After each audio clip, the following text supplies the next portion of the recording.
tubahaye ikaze muri wa mwanya mwiza turibaza bigasubiza. Nkuko mubizi rero dufite inkingi esheshatu hano kuri Harvest Bible Fellowship Rwanda. Inkingi ya mbere tubwiriza ijambo ry'Imana tutarigoreka, niyo mpamvu ibibazo bitandukanye abakristo bagenda bibaza dukoresha Bibiliya kugira ngo abe ariyo isubiza. Uyu munsi rero dufite ikibazo kibaza ngo ariko se ko Imana bayo yabamenye kera ndetse ikaba yarabashyizeho ikimenyetso, ndetse ikintu gikomeye twizera tukaba twizera ko Imana izi byose. Niki gituma abantu dukomeza gusenga tugakora imirimo itandukanye y'Imana, tukavuga ko turi gukorera Imana ndetse turi gukorera ubugingo buhoraho, kandi tuzi neza ko Imana byose ibizi, abayifite aho yabashyize, mbese abayirabazi ubu ngubu.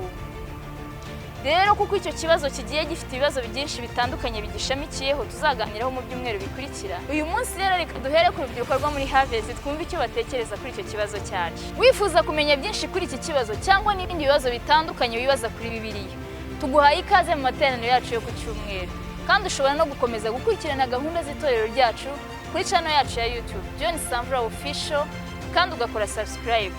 Tubwiriza ijambo ry'Imana tutarigoreka. Urakunzwe, you are loved.